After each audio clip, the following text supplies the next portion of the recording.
Bonjour à tous et bienvenue dans ce webinaire du 16 mai 2014 concernant le sujet DevOps. On va passer une heure ensemble pour donner un peu plus de détails sur ce thème qui est clé dans la stratégie IBM et qui est clé dans la stratégie du brand Rational, qui est un des 9 brands d'IBM Software. Je suis Sébastien Jardin, en charge de la division logicielle pour la région Sud-Est, et pour mener à bien ce webinaire, je vais m'appuyer sur deux compétences spécialistes de ce sujet, que sont Thierry Lelièvre et Alexis Gache. Pour ce faire, je laisse la main à Thierry tout de suite.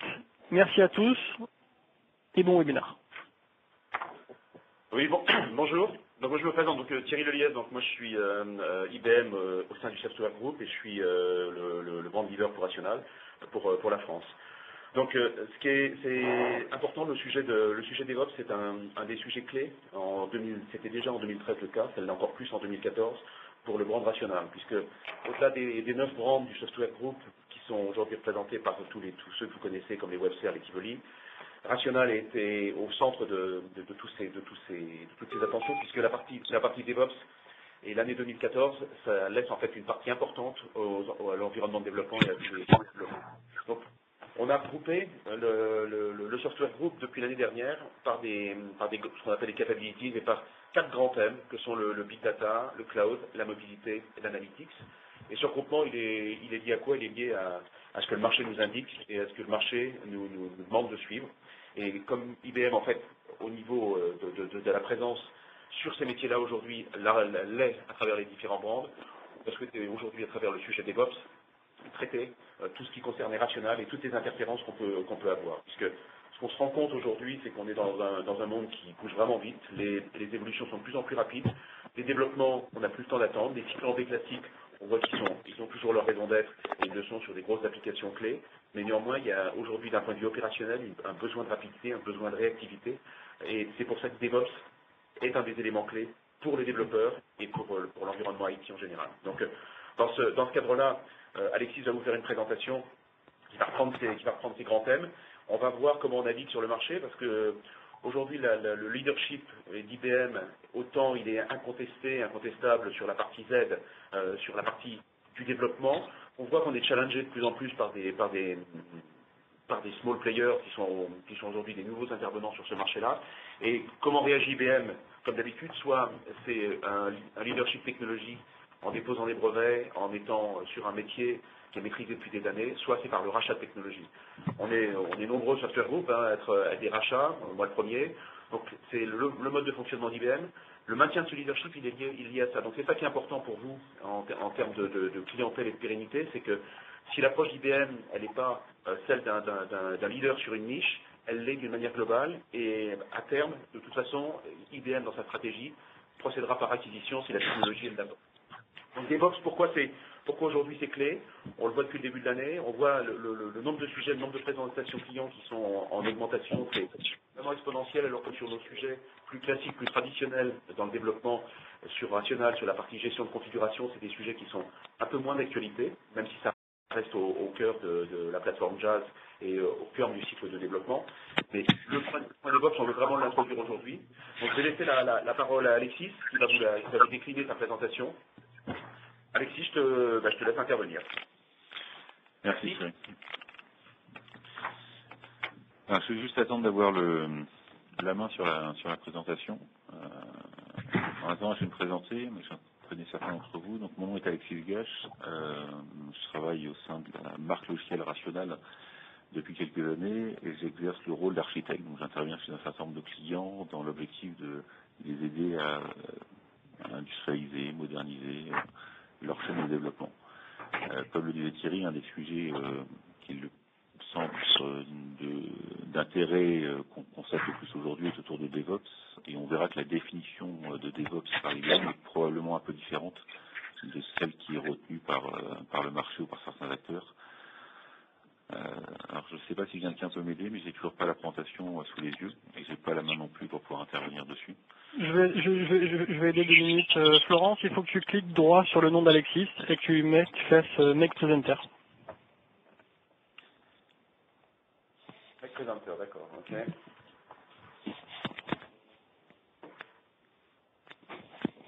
Voilà. Ok, nous y voici. Donc, a priori, aux effets de latence près du réseau, vous devriez voir marqué webinaire, instruction tirée en passe, présentation des DevOps avec Silgash. Et donc, on va commencer réellement avec le slide suivant, qui est le début du sujet. Ce qu'on cherche à présenter au travers du slide qui vous est présenté ici, c'est de montrer l'évolution dans laquelle nous sommes actuellement. On a connu pendant certaines années ce que le Gartner appelle le System of Record, c'est-à-dire le développement d'applications dites traditionnelles dans le SI. On va retrouver les outils, des gros outils du RP par exemple, des solutions de gestion des ressources humaines, des applications métiers. Ces applications-là étaient développées selon un cycle de développement assez traditionnel, très souvent en appliquant des méthodos cycle en V, on va dire. Et puis avec une fréquence de mise en production qui était modérée, 2 ou 4 versions par an, et d'une manière générale, on arrivait à satisfaire aux exigences du métier. Est intervenu ce qu'on appelle, ou ce que Gartner avait appelé à un moment donné le système of engagement, c'est grosso modo des moyens de communication différents avec le système d'information. Alors on peut les regrouper sous forme de canaux numériques. Dans le monde bancaire, par exemple, ça fait apparaître de nouveaux types d'interfaces définis sur des tablettes mobiles ou sur des clients web, et surtout un changement radical dans le métier de la banque, si on cite la banque par exemple, c'est-à-dire qu'il y a un relationnel client qui est un peu différent, et puis ces filières-là nous ont amené à imposer des rythmes de développement qui ne sont pas du tout les mêmes. On n'est pas prêt à attendre 6 mois pour une application mobile ou pour une évolution d'une application mobile, donc on se retrouve avec des fréquences d'évolution qui sont totalement différentes de celles qu'on a pu trouver dans les systèmes traditionnels. L'autre point qui intervient dans un monde cette fois-ci peut-être un peu plus industriel, c'est ce qu'on appelle l'interaction qu'on peut avoir avec un certain nombre d'objets qui sont connectés à Internet. On peut le retrouver dans ce qu'on appelle les véhicules connectés ou dans d'autres domaines. Et on voit qu'on est en train de faire interagir le système d'information de l'entreprise avec ces objets connectés. On peut même faire interagir le système d'information de l'entreprise, un pan qui est lié à ce qu'on appelle le système of engagement, le mobile, ce genre de choses, et des objets connectés à Internet. Tout ça mis en commun fait qu'on est en train de changer de monde, en train de changer de paradigme, et la plupart des organisations nous imposent maintenant d'essayer de développer plus rapidement et d'être plus en phase avec les cycles de développement qu'on trouve dans des filières entre guillemets dites numériques. Donc IBM a travaillé sur ces sujets-là et le résultat de nos réflexions nous a amené à mettre en exergue, on va dire, 4 principaux challenges pour l'adoption de ces évolutions. Très rapidement, on ne va pas rentrer dans le détail, mais il y a un premier axe qui est pas forcément trivial à adresser, qui est ce qu'on appelle les lignes métiers. Comment je peux changer le rythme avec lequel je vais développer, comment je vais collecter les besoins de mes métiers, comment je vais essayer d'être un peu plus proche des équipes métiers. Donc on traduit très souvent la relation études-métier comme étant une problématique qu'on peut adresser au travers du monde de l'agile. Donc c'est un sujet qui est déjà maîtrisé dans certaines organisations, mais pas toutes. On a un deuxième point d'achoppement potentiel qui est la relation avec la production. Aujourd'hui, la production, comme on disait tout à l'heure, livre à des fréquences qui sont relativement faibles et on va devoir tenter de faire évoluer ces productions-là pour livrer à des fréquences beaucoup plus élevées. Et pour autant, ça devient un sujet compliqué parce que la prod répond à une problématique de SLA, une problématique de stabilité, et vue par le prisme de la prod, elle fait son métier correctement en répondant à ce qui lui est demandé, c'est-à-dire une stabilité des environnements de production. Et nous, on arrive en expliquant que maintenant, la fréquence devant être plus élevée, il va falloir que la production soit plus souvent en changement. Et donc, potentiellement, on va arriver à une conclusion qui peut être orthogonale par rapport à leur métier actuel, qui est la stabilité. On a un troisième axe, qui est la notion de fournisseur. Comment peut-on intégrer les centres de services ou les centres de développement mutualisés dans une chaîne de développement agile DevOps? C'est un vrai challenge. On le verra tout à l'heure, mais DevOps inclut surtout une notion de produit, c'est-à-dire développer des fonctions et avoir une certaine stabilité dans les équipes qui développent ces fonctions. Ça peut être vu comme étant aussi un peu contradictoire par rapport au mode de fonctionnement traditionnel qui consiste à sous-traiter une partie des activités de réalisation, de codage ou de développement. Donc c'est un troisième challenge à adresser. Le quatrième, c'est sur la notion de développement et test.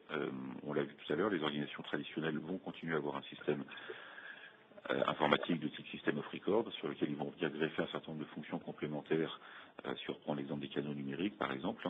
Donc on va se retrouver à avoir des fréquences de développement qui ne sont pas les mêmes. L'idée c'est de voir comment on peut arriver à accoster ces différentes parties, entre une partie présentation par exemple et une partie back-office, comment on peut créer un système cohérent, sachant qu'on est sur des rythmes totalement différents.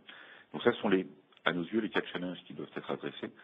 Et si on le regarde au travers d'un retour d'expérience du marché, on s'aperçoit que des gens l'ont déjà fait, et beaucoup l'ont déjà fait de manière plutôt efficace. On les regroupe généralement sous une appellation qu'on appelle les géants du web. Alors on met quelques exemples, que ce soit Google, Facebook et autres. Et en fait, ces entreprises qu'on n'a pas forcément beaucoup observées ces dernières années parce qu'on les considérait n'ayant pas un métier très proche des nôtres, ou du moins étant plus dans le divertissement que dans des métiers plus considérés professionnels. Aujourd'hui, ces gens nous apprennent énormément de choses. Ils ont été en capacité d'innover énormément. Ils ont été, si on prend l'exemple d'Amazon, en capacité de définir une nouvelle norme autour du cloud avec des systèmes très élastiques, très adaptables à leurs clients. Google s'est lancé dans des projets pharaoniques, Facebook a un nombre d'utilisateurs colossal. Enfin, quand on commence à les regarder, ces gens ont quelques caractéristiques communes, c'est qu'ils ont été très forts en termes d'innovation, très réactifs en termes de prise en compte des besoins du marché. Et pour ça, ils ont adopté principalement les méthodes agiles et certains des grands principes du Lean. Dans le Lean, on peut citer un exemple qui est très concret chez eux, ce qu'on appelle le Lean Startup. À partir du moment où quelqu'un dans l'organisation a une idée, la société propose d'expérimenter ça de manière très concrète, très rapide, et voir si les hypothèses initiales sont bien vérifiées dans la vraie vie. Et donc, ils ont inculqué, on va dire, cette culture dans l'entreprise, mais ça leur a aussi obligé à modifier, par rapport à ce qu'on fait dans une entreprise traditionnelle, les frontières qui existent aujourd'hui entre les différents domaines, que ce soit les études et la production. Pour donner un exemple assez concret, certaines de ces organisations ont fondu complètement le développement et la production en expliquant que toute personne qui développe une nouvelle fonctionnalité ou un nouveau service sera aussi responsable de son déploiement en production, voire de son maintien en conditions opérationnelles. Donc ces organisations-là ont décidé que, pas toutes, mais dans certains cas, avoir une rupture étude-prod était un frein à l'innovation, était un frein à la réduction du time to market. Bien évidemment, on va être assez réaliste. On imagine mal faire l'équivalent de ce que fait Amazon ou Google dans une grosse organisation bancaire ou une grosse industrie française, voire même étrangère. Ce qu'on dit en revanche au travers de ça, c'est qu'il y a un certain nombre d'enseignements dont on doit pouvoir bénéficier sur les transformations qu'on cherche à mettre en place dans les organisations dites traditionnelles. En d'autres termes, on le regroupe sous forme de 4 grands domaines. Il y a un point qui me semble être de nature à améliorer le time to market, c'est tenter d'automatiser tout ce qui peut l'être. Un des points qui va être développé tout à l'heure, c'est ce qu'on appelle la livraison continue. L'idée étant de pouvoir s'affranchir d'intervention humaine quand on va commencer à packager quelque chose qui est issu du développement pour l'amener jusqu'à la production. Donc le premier point, c'est regardons ce qui peut être automatisé, et ce sera de nature à améliorer la chaîne globalement et donc adresser en partie le time to market. Le deuxième axe sur lequel on doit pouvoir travailler, c'est tenter de se rapprocher des modes de fonctionnement agiles et plus globalement de la pensée Lean. De manière générale, c'est tenter de s'efforcer de produire des choses qui ont un sens ou qui ont une valeur ajoutée pour le métier, et éviter de passer du temps sur des actions qui n'auraient pas directement un bénéfice pour l'organisation. Le troisième point est lié à ce qu'on appelle la notion de feedback, c'est-à-dire l'apprentissage continu. Comment pourrions-nous, depuis nos environnements utilisés par nos clients, récupérer et collecter un certain nombre d'informations qui nous permettraient d'avoir une chaîne d'amélioration continue avec des données qui viendraient du métier. Alors, on le retrouve assez fréquemment déjà dans le monde du mobile ou dans le monde de l'Internet. On est capable aujourd'hui de collecter une expérience utilisateur, un parcours utilisateur, voir qu'au bout d'un certain nombre d'opérations, l'utilisateur a abandonné. Donc ces informations-là peuvent être remontées dans une chaîne de développement et sont de nature à poursuivre cette démarche d'amélioration du produit et le rendre le plus en phase possible avec les exigences de nos clients finaux. Le dernier axe qui me semble important et qui est vraiment ici des gens du web, c'est derrière une très forte culture de l'indicateur. L'indicateur est à nos sens, un peu comme le rappelait Toyota, le seul moyen aujourd'hui de s'améliorer. Si on n'est pas en capacité de se mesurer, on aura beaucoup de mal à s'améliorer. Et là, l'idée fondamentale derrière cette notion-là est en fait d'arriver à déterminer quels sont les axes d'amélioration possibles, qu'est-ce qu'on est en capacité de faire pour être encore plus réactif au marché. Et je vais prendre un exemple très simple. On donnait l'exemple des géants du web. Certaines de ces organisations ont été capables de corréler des indicateurs purement techniques, tels qu'on sait les construire côté production, avec des indicateurs métiers. Et in fine, ils sont capables de dire, ben voilà, si j'arrive à réduire les temps de transaction d'une certaine opération d'acquisition ou d'achat sur Internet, je sais que mécaniquement, j'augmenterai le chiffre d'affaires de mon organisation. Corréler des indicateurs métiers, des indicateurs business, des indicateurs techniques est un des points qui nous semble important pour justement mieux aiguiller fonctionnels ou l'aide d'application qui doivent rentrer dans ce processus d'évolution. Par rapport à tous ces 4 grands domaines, IBM a fait évoluer, alors Thierry le rappelait tout à l'heure, au travers de certaines acquisitions, mais a fait évoluer sa plateforme de développement, qu'on appelle maintenant DevOps. Alors, on l'appelle DevOps pour plusieurs raisons, c'est qu'on intègre un certain nombre de briques logicielles dont on parlera tout à l'heure, qui résultent d'acquisitions, qui nous permettent entre autres d'adresser un des sujets qui vous est présenté ici, qui est le déploiement et la gestion de la release. Mais on y retrouve les sujets classiques entre guillemets de développement et de test. Pour autant, on parlera un peu de test, on va voir quel est l'impact aujourd'hui d'un monde DevOps par rapport au test. On y retrouve aussi les notions de planification et de mesure. Alors, la planification et la mesure étaient dans ce qu'on appelle le PPM traditionnellement. Aujourd'hui, ce monde de la gestion du portefeuille projet tend à évoluer aussi, donc un certain nombre de frameworks apparaissent pour essayer de faire de la gestion de portefeuille de projet dans un monde agile. On peut entre autres parler de SAFe, qui est un des frameworks qui tend à être de plus en plus utilisé. Et puis on trouve de manière un peu transverse un certain nombre de choses qui sont liées à la surveillance de son système et son optimisation. L'ensemble de ces plans fonctionnels s'appuie sur une plateforme qu'IBM a construite il y a un certain nombre d'années qui s'appelle Jazz, et puis sur un standard OSLC, ces derniers visant à mieux interconnecter les différentes données qu'on peut être amené à manipuler dans un cycle de développement logiciel. Si on regarde un peu plus en détail, on s'aperçoit qu'une plateforme DevOps intègre au sens d'IBM l'ensemble des activités qui nous amènent de la collecte d'un besoin, d'une idée initiale transmise par un métier, par du marketing, jusqu'aux activités de développement, jusqu'à la production, en passant par les différentes activités de test et de déploiement.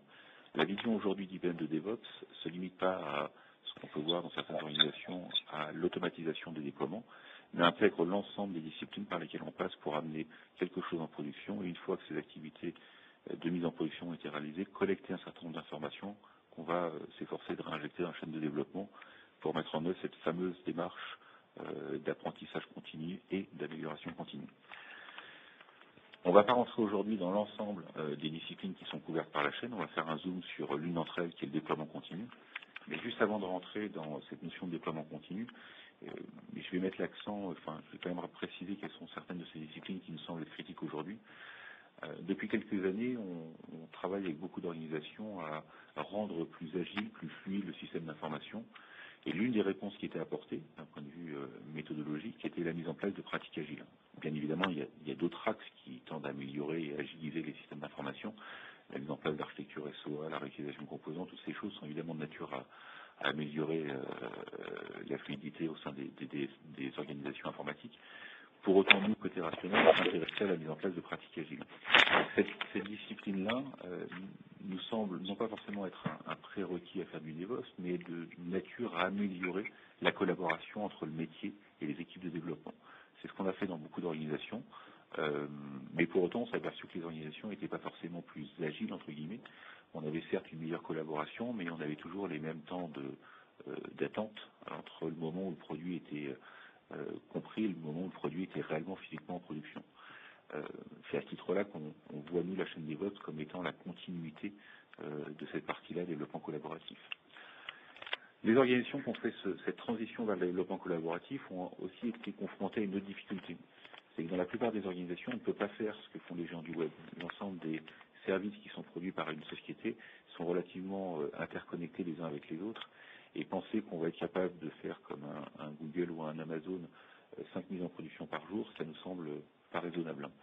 D'autre part, quand ces produits ou ces projets sont interconnectés, pour éviter d'aligner les projets sur celui qui est le plus lent, ce qu'on a cherché à faire, c'est voir quelles étaient les technologies qui pourraient nous permettre de découpler un peu les projets, de sorte que chaque projet puisse évoluer à son rythme et éviter d'être freiné par le retard d'un autre. Et c'est là où intervient ce qu'on appelle le test continu. Le test continu, c'est l'idée de dire, à un moment donné, je vais regarder sur un projet quelles sont les adhérences avec le reste du système d'information et voir si ces adhérences peuvent être remplacées par un composant virtuel, ce qu'on appelle un bouchon classiquement dans le monde du développement. Prenons un exemple, on développe une application mobile, par exemple, qui requiert la consommation d'un certain nombre de services qui, in fine, se trouvent sur le mainframe. L'idée, c'est de dire, je ne vais pas créer des environnements à l'infini sur le mainframe. Ce que je dois être capable de faire, c'est virtualiser ce point d'adhérence et donc simuler le comportement que peut avoir une transaction CICS ou IMS qui se trouve être sur le Z. Et donc on est capable aujourd'hui, au travers de ces mécanismes de virtualisation et de bouchonnage, d'arriver à rendre un peu plus autonomes les projets et donc essayer de faire du test continu. On va pouvoir tester beaucoup plus tôt l'intégration d'un projet avec le reste de l'écosystème de l'entreprise. C'est un point qui nous semble être fondamental et sur lequel on travaille avec un grand nombre d'organisations aujourd'hui. Sinon, on arrive aux limites de ce qu'on sait faire en termes d'agilité. Le troisième axe qui me semble important et qui est souvent vu comme étant résumé comme étant DevOps, c'est ce qu'on appelle le déploiement continu. Le déploiement continu, c'est donc la faculté de prendre quelque chose qui est issu d'une filière de développement généralement, qui est fabriqué, d'arriver à le packager et ensuite de le déployer dans chacun des environnements de développement jusqu'à la production. Donc, l'idée étant de ne pas avoir d'opération manuelle. Pour autant, arriver à faire cette mécanique de déploiement continu impose quand même plusieurs choses. La première, c'est d'avoir une certaine confiance en le logiciel qu'on est en train de déployer. Et donc, ça veut dire qu'on va mettre un peu plus l'accent sur du test. Et donc, on va privilégier autant que possible du test automatique. Et là, on revoit encore l'adhérence qu'il peut y avoir avec la discipline qui s'appelle test continu. Et ça nous permettra, on va dire, de voir l'état d'avancement de ces phases de test et de s'assurer que ce qu'on est en train d'envoyer en production a bien respecté un certain nombre de règles de qualité. Autre point qui est lié au précédent, c'est de dire la plupart des organisations dites traditionnelles ne vont pas passer du mode actuel de fonctionnement à un mode DevOps. Elles vont continuer à gérer des releases parce que la production n'a pas forcément l'architecture technique qui le supporte, qui supporterait des déploiements continus. On n'est pas, dans la plupart des organisations, on n'est pas en capacité de mettre en production toutes les 5 minutes quelque chose, comme certains peuvent le faire dans le monde du web. Et donc, ce qu'on va chercher à faire à un moment donné, c'est de voir si on peut pas trouver un compromis entre ce monde DevOps théorique, qui peut nous être enseigné dans les bouquins ou au travers des expériences Google & Co. Ce qui va nous intéresser, c'est de voir comment on peut trouver un compromis. Ce compromis-là, ce sera probablement à un moment donné d'arriver à agréger ces différents projets sous forme de release et ensuite de déployer ces releases. L'idée, in fine, étant de d'augmenter la fréquence à laquelle on peut amener ces différentes releases en production. Donc on l'imagine comme étant une opération relativement progressive et non pas une révolution. Autrement, il y aurait probablement des impacts aussi sur les aspects architecture, technique des organisations. Donc il y a d'autres disciplines dans lesquelles on ne va pas rentrer. On va jusqu'à ce qu'on appelle le self-service, qui est la capacité de produire de mettre à disposition des environnements aux équipes projets. Ce qui nous intéresse aujourd'hui en particulier, enfin du moins ce que je souhaitais présenter, c'est de faire un zoom sur ces mécaniques de déploiement continu. Et comme le rappelait Thierry en introduction, le déploiement continu aujourd'hui, c'est le résultat d'une acquisition qui s'appelle Urban Code. Urban Code était un des éditeurs de logiciels spécialisés dans ce domaine-là et qui fournissait des mécanismes permettant l'industrialisation des déploiements. Donc si on rentre un peu plus dans le détail de cette partie déploiement continu, on va commencer par regarder quels sont les objectifs qu'on donne. On a parlé tout à l'heure d'automatiser, donc on y revient, en effet. L'idée, c'est d'arriver avec un clic de souris à déployer nos applications dans les différents environnements et jusqu'à la production. Il y en a d'autres, c'est d'assurer aussi une certaine cohérence sur la gestion des environnements. Le déploiement est une chose nécessaire, mais pouvoir maîtriser et gérer ces environnements nous semble aussi être quelque chose de nécessaire. Dit différemment, la vocation de ces outils est certes de déployer, mais c'est aussi d'assurer une certaine cohérence. Derrière cette cohérence-là, ça veut dire qu'on sera capable aussi de mettre en place des mécanismes permettant de vérifier un certain nombre de choses. Je vais prendre l'exemple traditionnel. Vous développez une application, vous la déployez en intégration, elle fonctionne très bien. Vous prenez la même application, vous la déployez en recette, et pour autant ça se met à plus fonctionner. La raison pour laquelle on constate ça, c'est généralement pas que l'application est différente, c'est juste que le contexte environnemental dans lequel l'application a été posée est différent. Et donc un des objectifs de ces outils, c'est d'arriver à mettre en évidence quelles sont les différences entre un environnement d'intégration et de recette, et ne pas se limiter uniquement aux binaires, aux exécutables que nous avons déployés, mais aussi d'intégrer dans cette différence l'ensemble des modifications faites sur les couches middleware, par exemple, sur la paramétrage, sur la configuration. Donc ce qu'on sait faire aujourd'hui, au travers de ces outils, ça va être de faire une différence d'environnement et non pas une différence uniquement des binaires installés dans les environnements. Les gains, on en a déjà un peu parlé, mais le principal objectif d'une démarche DevOps, rappelons-le, c'est de réduire le time to market Et donc l'un des objectifs aussi qu'on aura sur l'une des disciplines de DevOps qui s'appelle le Continuous Delivery, ça va être aussi d'adresser cette market. Les autres gains qu'on peut imaginer derrière ces mécanismes-là, c'est des gains économiques. Si vous regardez le petit diagramme graphique qui est présenté, on regarde au travers de ce diagramme les activités purement production. Ce dont on s'aperçoit aujourd'hui, c'est que les gens de la production passent une bonne partie de leur temps sur des activités qui sont liées de manière directe ou indirecte aux activités de déploiement. En d'autres termes, les activités de déploiement représentent un certain pourcentage, une trentaine de pourcents, et les activités issues de la correction de problèmes de déploiement, donc de la gestion des incidents liés au déploiement, représentent une grosse quinzaine de pourcents. Ce qu'on dit au travers de ce graphique, c'est qu'on doit pouvoir probablement améliorer cette répartition et probablement réduire ces fameux 40 et quelques pourcents liés aux activités de déploiement. Mais ça veut aussi dire qu'il faudra probablement changer un certain nombre de choses. La plupart des organisations considèrent aujourd'hui, au travers de leur expérience, qu'il faut livrer un nombre limité d'applications en production. La plupart des DSI pensent aujourd'hui qu'en limitant le nombre de mises en production, on réduit de facto les problèmes et on réduit de facto les coûts liés à ces mises en production. Les études qu'on trouve aujourd'hui sur le marché, qui sont d'ailleurs étayées et démontrées par certaines mises en œuvre de ces produits-là, tentent plutôt à démontrer l'inverse. Si on arrive à augmenter la fréquence à laquelle on met en production, on va avoir une empreinte sur le SI qui sera beaucoup plus faible, donc un risque qui sera modéré, et de surcroît, la phase dite d'incertitude, qui est la phase post-déploiement, s'en verra d'autant plus réduite. Donc ce qu'on cherche aujourd'hui à faire dans les organisations, c'est certes industrialiser en automatisant, mais il y a aussi un autre aspect, c'est tenter de changer culturellement la vision qu'on peut avoir de la production. Aujourd'hui, la production doit, à nos yeux, augmenter la fréquence à laquelle elle met à jour son système d'information, et en augmentant cette fréquence, elle réduira de facto les risques. Ça peut paraître un peu contradictoire, mais ça s'explique en fait assez facilement. C'est une des principales difficultés, d'ailleurs, quand on s'intéresse au sujet DevOps. C'est pas forcément un sujet technique qui sera complexe, mais c'est le sujet culturel et organisationnel qui peut être un peu plus compliqué à orchestrer dans beaucoup d'organisations. Les autres points liés à la réduction des coûts peuvent être aussi liés au fait que ces outils-là ont vocation à s'affranchir de l'écriture des scripts manuels qu'on peut être amené à faire. Très souvent, des scripts de déploiement sont écrits aussi bien par la prod que par les équipes études, voire par une équipe industrialisation qui peut être entre les deux. Là, aujourd'hui, on va chercher à mettre en place des solutions plutôt type logiciel pour les activités de déploiement. Un des facteurs qui est aussi très positif, c'est le fait qu'on va commencer à partager des référentiels communs entre les études et la production. Les outils qu'on va un peu présenter après fournissent des mécanismes de déploiement qui sont les mêmes pour les études et la production, tout en gardant à l'esprit qu'en production, on a probablement des architectures un peu différentes de ce qu'on aura en études. Mais on va avoir le même référentiel, donc on va partager une vision commune, on va partager une même information. Nos collègues de la production verront exactement ce qui est en cours de développement et nos collègues des études verront exactement ce qui a été déployé en production et comment. Donc si on avance un peu dans cette présentation, ce que je vous propose, c'est de regarder cette fois-ci un peu plus dans le détail l'outil qui supporte cette démarche-là. Et là, on va parler d'un outil qui s'appelle Urban Code, dans lequel on trouve deux grandes parties dans Urban Code. On a une solution qui est liée au déploiement, qui s'appelle Urban Code Deploy, et puis on verra un peu après dans cette présentation une solution qui s'appelle Urban Code Release, qui, comme son nom l'indique, permet de fédérer le déploiement de plusieurs projets ou plusieurs applications au travers de la notion de release.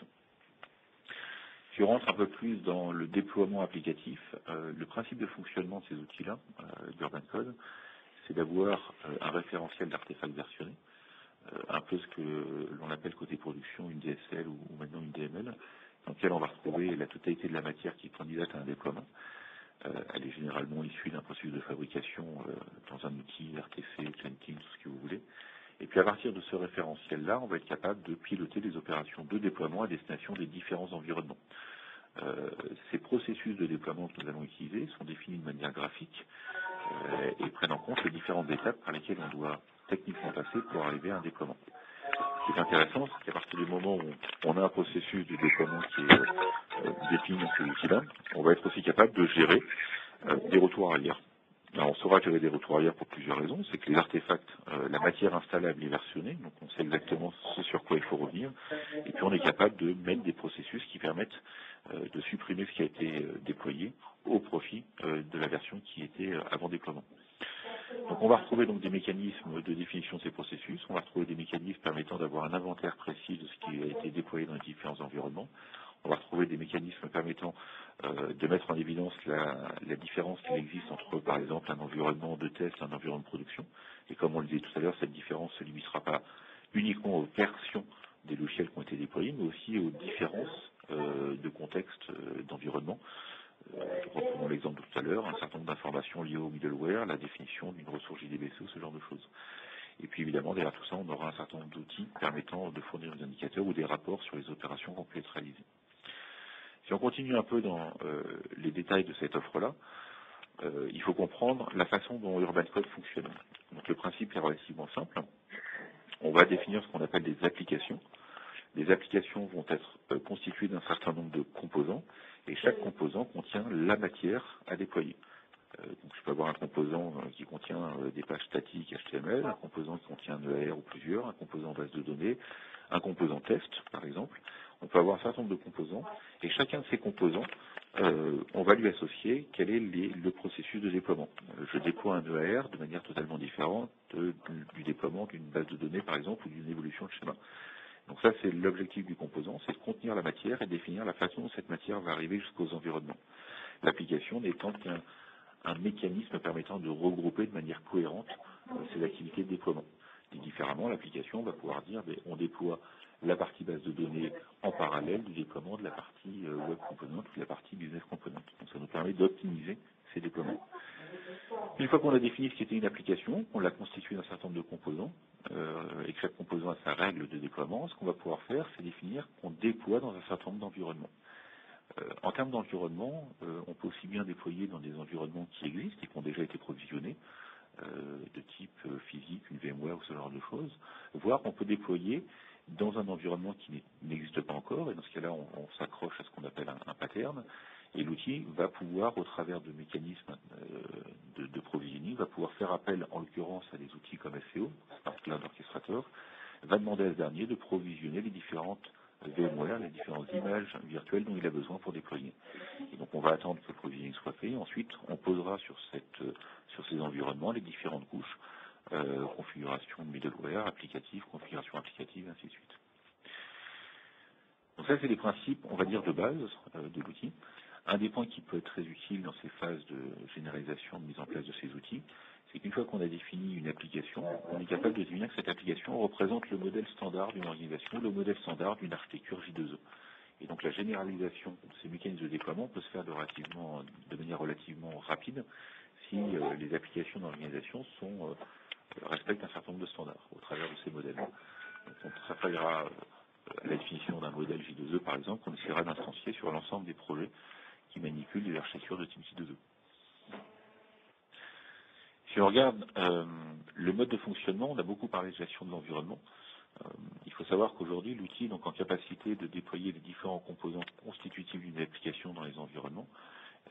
Il est évident que quand vous êtes en mode de développement, on peut être amené à déployer 10 fois, 50 fois un même composant dans un environnement.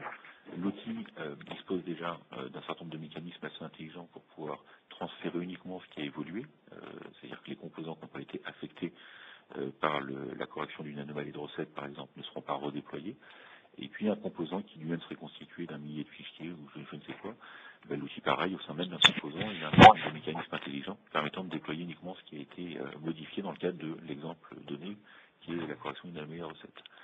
Ce qui va se passer, c'est qu'on va donc travailler déployer de manière itérative, jusqu'à obtenir un mode de fonctionnement satisfaisant voulant dire des tests automatiques ont été exécutés, ils sont tous au vert, ou des tests automatiques plus des tests de recettes manuels ont été exécutés. Et à partir de là, on va dire, voilà, cet environnement correspond exactement à ce qu'on souhaitait. Ce qu'on est capable de faire, c'est de prendre une photographie de ce dernier. Et la photographie, une fois de plus, va mémoriser l'état des différents composants et de leur version, l'état des différents variables ou valeurs de variables de l'environnement, et va former un tout cohérent qu'on appelle un snapshot. Donc on retrouve des mécanismes qui sont familiers au monde des études, où à un moment donné, on regroupe les fichiers pour dire on a une configuration de référence. On retrouve la même solution dans Urban Code. On va pouvoir agréger ces différentes versions de composants et contextes d'environnement pour créer ce qu'on appelle un snapshot qui sera ensuite utilisé pour les déploiements et les environnements supérieurs. Donc c'est une notion qui est importante puisque une application peut être conçue de beaucoup de choses. Avoir à un moment donné un état stable et dire je manipule uniquement cet état stable pour aller jusqu'aux environnements, disons recettes, MOA, pré-prod et prod, c'est quelque chose qui me semble extrêmement utile. On a parlé du processus de déploiement, on a expliqué que le processus de déploiement aujourd'hui, on essaie de définir des choses qui nous permettaient de nous affranchir de définitions de scripts qui sont généralement difficiles à maintenir, enfin du moins où la maintenance a un certain coût. Dans un outil comme Urban Code, la définition des processus de déploiement se fait de manière graphique en exploitant ce qu'on appelle des plugins, donc des fonctions qui sont prêtes à l'emploi et qui nous permettent de construire un graphique de toutes les étapes par lesquelles on doit passer pour aboutir à un déploiement. Dans le workflow qu'on va définir, on va avoir des étapes très techniques de déploiement, arrêt d'un serveur d'application, suppression d'un certain nombre de fichiers temporaires, copie d'un EER, création de nouvelles ressources dans un JBoss ou un tout ce genre de choses. Mais on peut aussi faire des opérations qui sont liées à des critères de validation, comme on le disait tout à l'heure, exécuter un plan de test. Donc si j'ai un plan de test dans des solutions type RQM ou QC, on va être capable de dire, ben voilà, je veux aussi exécuter un plan de test, et ce plan de test va permettre de savoir si, en plus de l'installation, je respecte bien un certain nombre de règles. Et ce qui nous permettra de mettre à jour ce qu'on appelle des gates, donc des indicateurs, pour nous dire, ben voilà, en recette, j'ai bien déployé, j'ai bien fait, les tests unitaires avaient bien été réalisés, les tests de service ont été faits, les tests de régulation fonctionnelle ont été faits, les tests de performance ont été faits, et ainsi de suite. Et ce qui veut dire que les gens qui vont pouvoir aller dans l'étape suivante du workflow verront les différents indicateurs au vert et décideront ou pas d'aller dans l'étape suivante. Après, on peut évidemment l'automatiser ou le contraindre si on le souhaite. Donc cette interface-là qui vous est présentée montre les différentes possibilités au travers de ce qu'on appelle une palette où on voit les différents plugins qui sont offerts. Un des points intéressants, c'est même si IBM produit et fournit un certain nombre de plugins, je crois qu'il en existe plusieurs centaines aujourd'hui, chaque plugin fournissant lui-même un certain nombre d'actions, il est probable qu'on ne couvrira jamais la totalité des besoins de nos clients. Il y a toujours des opérations de déploiement un peu spécifiques et particulièrement liées au contexte client. Donc la solution qui a été retenue, c'est de dire cette architecture de plugin permet au client ou à n'importe quel consultant technique de produire lui-même un certain nombre de plugins et de venir enrichir cette palette d'outils. Ça veut dire que si j'ai des solutions de déploiement sous forme de script, par exemple, qui auraient été faites dans une organisation, je suis capable de les reprendre, de les mettre sous forme de plugins et de les réutiliser à l'infini. La seule adhérence qui existe entre Urban Code et les plugins, c'est une définition de format d'échange de type XML. En d'autres termes, c'est pas parce que je vais rajouter une nouvelle version de plugin que je dois faire des mises à jour de mon référentiel. Ça, c'est un point qui est, à mon sens, très important. Je donne dans l'écran suivant un certain nombre de règles dont nous avons déjà parlé.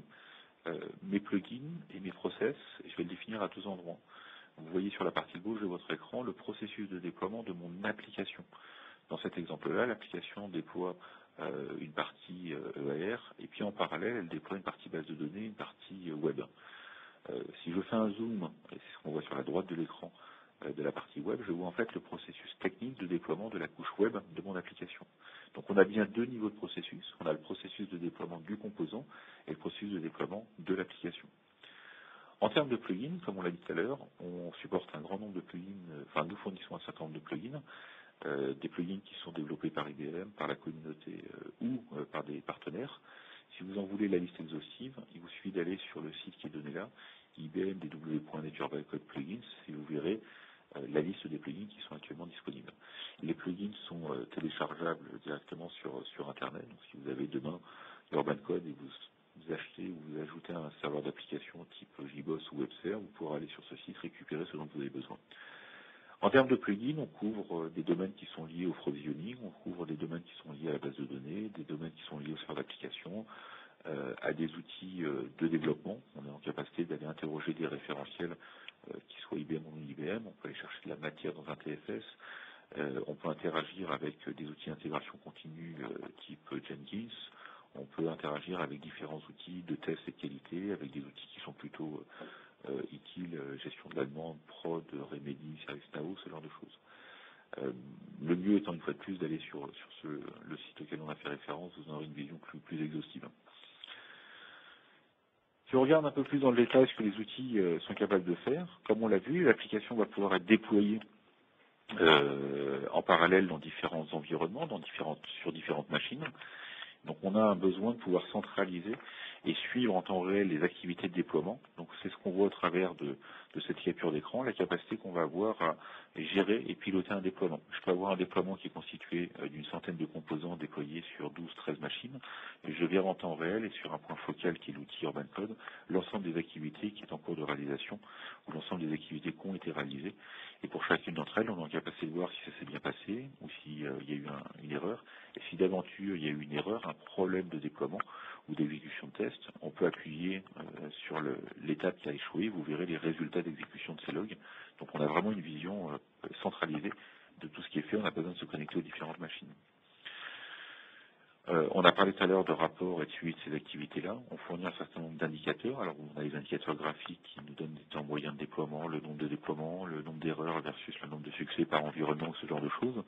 Mais on a surtout des indicateurs tels que ceux qui sont présentés à droite qui permettent de voir en temps réel l'ensemble des versions, des composants et des applications qui sont déployées dans les différents environnements de mon système d'information. Donc toute personne qui veut savoir ce qui a été déployé en prod ou en développement, il se connecte à l'outil, il obtient cette information et vous le verrez tout à l'heure dans la rapide démonstration qu'on fera, qu'on a des liens qui permettent de remonter jusqu'aux sources qui est à l'origine du package qu'on est en train de déployer. J'accélère un peu. On a aussi une vision qui est plus orientée production. Cette vision de production, c'est ce qu'on appelle la gestion des ressources. Vous allez retrouver le système d'information vu par la production, c'est-à-dire les différents domaines, les différentes machines qui le constituent. Cette vision, elle peut être structurée en fonction des exigences du client. Donc on peut avoir une orientation plutôt métier, donc comme on le présente là, le pan e-business, le pan ressources humaines, ce genre de choses, ou une organisation très liée aux différents environnements, processus de développement, intégration, recettes, ce genre de choses. Donc on a la capacité de structurer cette vision comme on le souhaite. Mais ce qui est très intéressant à chaque fois, et comme vous pouvez le constater au travers de cette capture d'écran, c'est qu'on a en effet une vision arborescente du système d'information, mais vous avez également dans la colonne qui s'appelle inventaire les différentes versions qui ont été déployées dans ces différents environnements. Ces versions, on le verra, sont évidemment cliquables pour obtenir plus d'informations. C'est-à-dire qu'on est capable de voir pour une version donnée quels sont tous les environnements dans lesquels le composant a été déployé, et à contrario, quand je suis dans un environnement, de voir l'ensemble des composants et la version de chacun d'entre eux qui constituent mon environnement. Vous avez aussi des informations sur les agents qui supportent ces opérations de déploiement. Il faut savoir qu'Urban Code utilise une notion d'agent pour pouvoir communiquer avec les machines cibles sur lesquelles on déploie et on installe les applications. Si on prend une vision d'ensemble assez synthétique de la chaîne de développement et de déploiement, ce que vous allez retrouver généralement, c'est un outil de gestion de version ou gestion de configuration logicielle, au bout duquel on grève généralement des outils de déploiement, des outils de fabrication. Donc on va citer, on peut avoir des chaînes progicielles ou open source. Vous allez retrouver dans la chaîne de fabrication des outils d'intégration continue. Ces outils-là, généralement, ils vont produire un certain nombre d'exécutables, de matières installables, de R, comme on disait par exemple tout à l'heure. Et en fait, ces composants-là, ils vont être publiés dans un référentiel qui est un référentiel géré par Urban Code. Alors, on peut gérer des référentiels qui ne sont pas les nôtres. On peut gérer des référentiels Nexus, par exemple. On peut décider d'utiliser des produits historiques de gestion de la matière, tels que RAM. Ce qu'il faut savoir, c'est qu'à un moment donné, on va quand même le stocker dans un référentiel quelque part, l'étiqueter et lui donner un certain nombre d'informations permettant d'identifier sa source, d'où il vient et comment il a été construit. Depuis ce référentiel qu'on appelle donc la DML, on va exécuter les différents processus de déploiement pour alimenter les environnements de développement, d'intégration, de prod, de tout ce que vous souhaitez. Les mécaniques de déploiement sont évidemment orchestrées par Urban Code. Et puis vous voyez de manière plus transverse, plus globale, une fonction complémentaire qu'on appelle Urban Code Release. Et on revient un peu au sujet tout à l'heure, qui était de dire on ne pense pas aujourd'hui que l'organisation telle qu'elle existe chez les géants du web est applicable à l'ensemble des organisations. Il y a des tas de raisons qui nous permettent d'amener ça. La position du développeur chez Amazon n'est pas la même que du développeur dans une assurance ou une banque française. C'est-à-dire que, grosso modo, on doit vivre avec un historique sur un système d'information et avec les ressources qui ne sont pas forcément internes, et quand elles sont internes, elles ne sont pas forcément encore très câblées, on va dire, agiles. Ce qu'on est juste en train de dire, c'est que on va donc devoir trouver un compromis entre le mode de fonctionnement idéal qui nous est dicté par les gens du web, enfin idéal sur une perspective DevOps, et le mode de fonctionnement traditionnel. Et donc on considère aujourd'hui qu'à un moment donné, on va devoir s'accoster sur ce qu'on appelle une release, et l'ensemble de mes projets ne vont pas aller en production de manière totalement autonome, mais ils vont y aller au travers d'une release, dont la fréquence, on l'espère, sera plus élevée que celle qu'on connaît aujourd'hui. Donc cette notion de release fait partie intégrante de la solution UrbanCon, et elle répond à un certain nombre d'objectifs. La première, c'est d'arriver à coordonner les différentes activités de déploiement d'un groupement cohérent d'applications. L'autre point, c'est de donner une vision globale sur l'ensemble des activités qu'il faudra réaliser pour amener quelque chose en production. Il est encore assez fréquent de rencontrer des organisations dans lesquelles des opérations manuelles sont nécessaires. En d'autres termes, des mises à jour de bases de données, beaucoup de clients considèrent que ça doit être réalisé, ou du moins ça doit être validé par un DBA. Donc on sait qu'on aura dans certaines organisations encore quelques opérations manuelles. Donc on souhaite les rendre visibles au travers de cette release, et donc avoir une espèce de gestion de projet de ce que peut être la release. Un autre point qui nous semble primordial, c'est donc d'avoir l'ensemble, comme on le disait, des activités, mais surtout d'en avoir un suivi. Quelles sont les activités, quel séquencement d'activités faut-il réaliser pour mettre en production une release qui contient un certain nombre d'applications, quelles sont les actions qui ont déjà été réalisées, qui restent à venir, est-ce que j'ai des approbations pour le passage en production d'un certain nombre de composants, ce genre de choses, avec tous les mécanismes de gouvernance et de reporting qui doivent y être associés. Mais je pense que le point qui est vraiment le plus intéressant de cette notion de release, et je reviens à ce qu'on a pu dire tout à l'heure, si on commence à définir des outils qui sont communs entre les différents intervenants de l'organisation, que ce soit études ou production. Si vous regardez la capture d'écran qui vous est présentée ici, elle met en évidence une release qui s'appelle exemple, et au sein de cette release, vous allez retrouver les différents composants. Les composants, ce sont les lignes avec un jeu de couleurs qui représentent eux les environnements. Si vous regardez ces différentes applications, pas composants, vous verrez pour chacune de ces applications la version qui est actuellement dans l'environnement donné. Donc si je prends un exemple assez simple, je vais voir pour la première application une certaine version en développement qui n'est pas la même que la version qui est en d'intégration, qui n'est pas la même que celle qui est en qualif, et ainsi de suite. Cette information-là, elle se met en temps réel, elle se met à jour en temps réel. Dès qu'une équipe de développement déploie son application dans une version N+1, ce tableau de bord va être mis à jour. L'autre intérêt de ce tableau de bord, c'est que si on décide d'avoir toujours une entité production pour faire les étapes de mise en pré-production en production, à partir de cet environnement-là, on est capable de prendre une photographie non plus de l'application, mais de la release, et donc on va photographier l'état des environnements, l'état des différentes applications dans les différents environnements, et ce qu'on va être en capacité de faire, c'est de déployer la totalité des composants et des applications de ma release dans les environnements supérieurs. Donc on assure une certaine cohérence. On est en train d'expliquer que mon application toute seule ne peut pas aller en production. Elle a besoin d'une autre application qui a été déployée dans un autre projet. Reprenons l'exemple du client mobile et d'un certain nombre de services qui seraient consommés côté back-office. Eh bien, on va les intégrer dans une même release. Et donc, c'est ce tout cohérent qu'on va être capable de déployer dans les environnements pré-production et production. Et donc, cette vision-là nous semble être de nature à mettre un premier outil, une première vision commune et partagée entre les équipes études et production. Un des use cases, des cas d'usage de ce type de tableau de bord, c'est de permettre à la production, par exemple, de voir très rapidement si on va être en capacité de livrer quelque chose ou pas, si on voit la totalité des projets ou des produits dans des versions qui sont aujourd'hui instables, c'est-à-dire sur lesquelles vous retrouvez les petites icônes rouges voulant dire le déploiement n'a pas fonctionné, des petites icônes jaunes, des triangles jaunes voulant dire il y a des incohérences en termes de version de composants dans l'environnement. Tout ça permettra d'indiquer à la production de manière assez factuelle qu'il y a une probabilité assez faible qu'on puisse embarquer l'ensemble des applications ou l'ensemble de ces projets dans cette release. Et donc on va être probablement en mesure de prendre des décisions beaucoup plus rapidement sur ce qu'on va réellement prendre. Et une décision sera est-ce que je décale la release ou est-ce que je modifie son périmètre.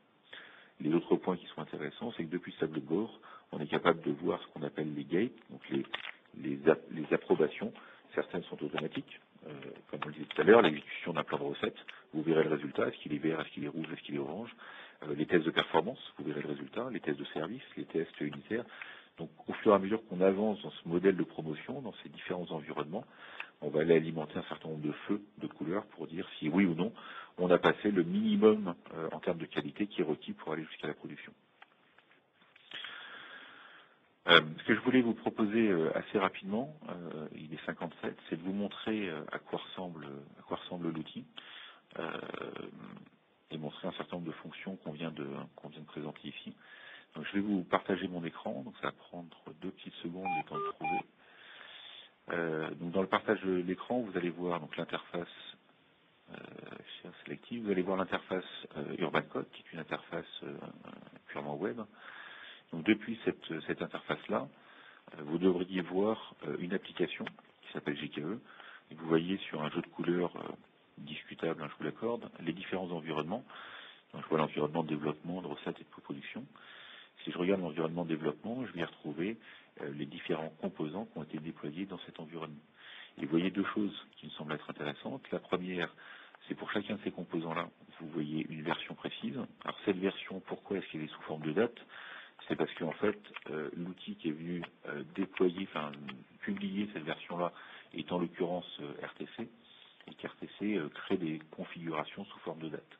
Si vous avez utilisé un autre outil, on aurait pu imaginer avoir une version de type V1.12, ce genre de choses. Sur la colonne suivante, on voit le snapshot. Rappelez-vous, hein, c'est le regroupement cohérent de composants d'une application. Et puis, chose intéressante, vous allez retrouver les versions des différentes propriétés, donc des différentes informations qui sont liées au contexte de l'environnement dans lequel on déploie.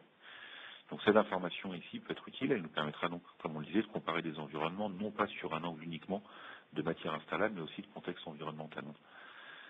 Et on s'intéresse à cet environnement-là, ce qu'on pourrait par exemple faire, c'est dire ce qui m'intéresserait maintenant, c'est de déployer une version un peu plus récente. Donc on va par exemple lancer le déploiement d'une version 7.1, et l'outil va lui regarder ce qui est différent entre la 7 et la 7.1. Donc il s'aperçoit qu'il n'y a pas eu d'évolution en termes de modification de base de données. Donc en conséquence de quoi il n'a rien fait, comme vous voyez. En revanche, il s'aperçoit qu'il y a des différences en termes de matière installée. Le WAR a évolué. Et donc, il va lancer le processus de déploiement. Et vous voyez au travers de cet écran-là les différentes activités que l'outil est en train de lancer pour déployer de manière effective l'application JKE.war dans l'environnement de développement.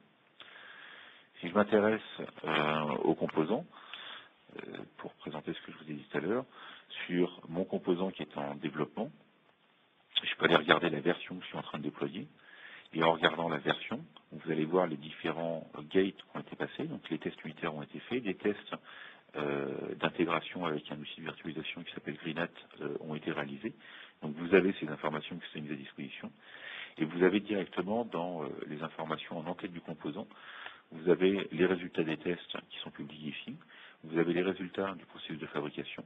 Et évidemment, si j'appuie sur si je clique sur ce lien-là, et je vais me retrouver dans l'outil qui a servi à la construction de cette version de composant. Donc ça peut être Jenkins, comme c'est dans cet exemple-là, ou ça peut être RTC, ça peut être d'autres outils.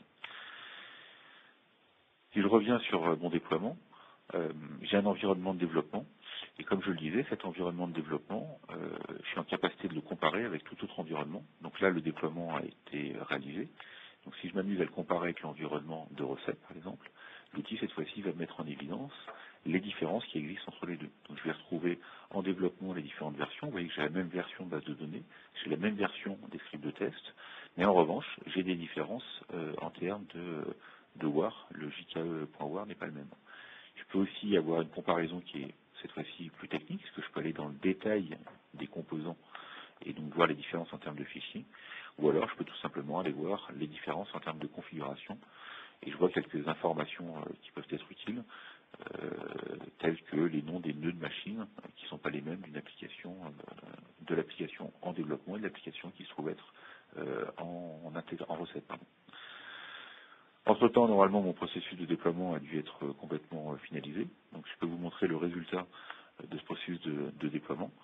Si je regarde ce processus de déploiement globalement, vous allez voir qu'il a exécuté le déploiement de la partie base de données 0 sur 0, parce qu'il n'y avait rien à faire, et il a exécuté ma partie JKE. Et comme on l'a dit tout à l'heure, on peut aller un peu plus loin et tenter de regarder le détail de JKE, et là, vous voyez l'ensemble des activités qu'on peut être réalisées. Donc j'ai téléchargé de la matière, j'ai fait la mise à jour d'un certain nombre de fichiers properties, j'ai fait un certain nombre de choses que j'ai produit. Et vous voyez une vision graphique de l'ensemble des étapes par lesquelles nous sommes passés pour aboutir à ce déploiement. Je vais juste finir par un dernier point qui vous montrer le processus de déploiement. si je regarde le processus de déploiement de mon composant, je suis capable de vous présenter pour ce composant-là la façon dont on exécute le déploiement. Et l'exécution de ce déploiement, c'est, comme on le dit tout à l'heure, l'agrégation d'un certain nombre de steps, plus ou moins simples, plus ou moins complexes, qui décrivent la façon dont je déploie traditionnellement un ER. Donc le déploiement d'un ER passe par ces différentes étapes. Et j'ai aucun script spécifique. J'utilise des fonctions natives fournies dans les plugins. En l'occurrence, l'installation et la désinstallation passent par drop-in. Je n'ai pas eu à écrire la moindre procédure pour faire ces opérations. Ça ne veut pas dire que je ne le ferai pas de temps en temps, mais là, en l'occurrence, ce n'est pas le cas. Voilà, je vous propose de m'arrêter là sur cette partie démonstration. Si vous avez des questions, quelque chose en particulier que vous souhaitez voir, je suis à votre disposition. Je vous propose peut-être de passer à la partie questions-réponses une fois le replay terminé. Pour ce faire, je vais te demander, Alexis, de me repasser la main, que je puisse arrêter l'enregistrement, et on passera après aux questions-réponses, effectivement. Alors, il faut que je...